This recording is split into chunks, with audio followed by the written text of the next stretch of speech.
माजी नगरसेवक विजय पडवळ यांचा वाढदिवस मोठ्या उत्साहात साजरा. अनेक मान्यवरांची उपस्थिती. धर्मवीर आनंद दिघेंचे निष्ठावान शिष्य आणि कट्टर शिवसैनिक म्हणून ओळखले जाणारे माजी नगरसेवक तसेच ठाणे महानगरपालिकेच्या क्रीडा व सांस्कृतिक समितीचे सभापती विजय शेठ पडवळ यांचा वाढदिवस ठाण्यातील पडवळ नगर परिसरात उत्साहपूर्ण वातावरणात साजरा करण्यात आला.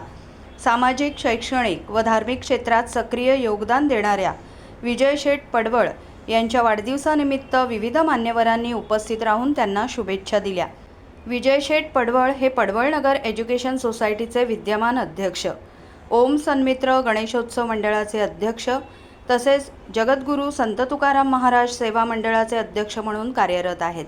पडवळ नगर परिसरातील सामाजिक उपक्रम, शैक्षणिक विकास आणि सांस्कृतिक कार्यक्रमांमध्ये त्यांचे महत्त्वपूर्ण योगदान असल्यामुळे स्थानिक नागरिकांमध्ये त्यांना विशेष मान व आदर मिळतो. या वाढदिवस सोहळ्यासाठी अनेक राजकीय व सामाजिक क्षेत्रातील मान्यवर उपस्थित होते.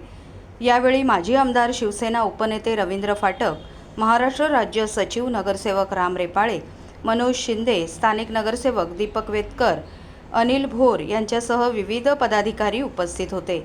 याशिवाय शिवसेनेचे शाखाप्रमुख भरत काळे, पांडुरंग औटी, बाबू महाडेक, उपशाखा प्रमुख बाळा शिंदे तसेच हरिभक्त पारायणकार विलास फापाळे यांनीही कार्यक्रमाला हजेरी लावली. कार्यक्रमात विश्व वारकरी सेनेचे ठाणे जिल्हाध्यक्ष आणि अनेक वारकरी, शिवसैनिक, पदाधिकारी व कार्यकर्ते मोठ्या संख्येने उपस्थित होते. सर्वांनी विजय शेठ पडवळ यांना वाढदिवसाच्या शुभेच्छा देत त्यांच्या सामाजिक कार्याचं कौतुक केलं. या प्रसंगी परिसरातील नागरिकांसाठी काही सामाजिक उपक्रमांचं आयोजन करण्यात आले, अशी माहिती आयोजकांनी दिली. उपस्थितांनी विजय शेठ पडवळ यांच्या पुढील सामाजिक व सार्वजनिक कार्यासाठी शुभेच्छा देत त्यांना दीर्घायुष्य व उत्तम आरोग्य लाभावे अशी प्रार्थना केली.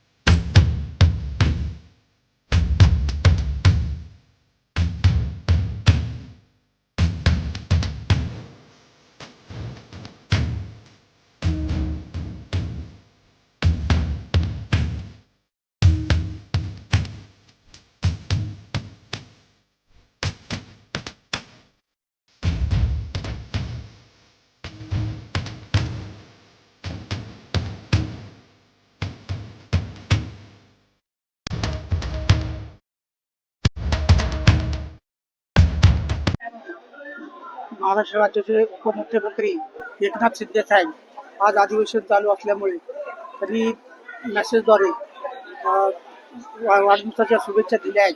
त्याचप्रमाणे माझे आमदार रवींद्र फाटक साहेब हे काही येऊन गेलेले आहेत. तसेच राम रेपाळे साहेब, नगरसेवक दीपक वेतकर येऊन गेलेले ते शुभेच्छा दिलेल्या आहेत. मी आज सांगतो, या जगावर जे आता संकट आलेले ते संकट लवकरात लवकर दूर हो ही सदिच्छा सांगतो.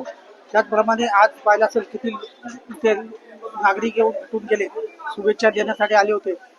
तर हेच त्यांची खरी पोच पावती आहे. जे आपलं कार्य करतो त्याची त्यांची पोच पावती आहे. तिथून पुढे असंच समाज कार्य सुरू राहील.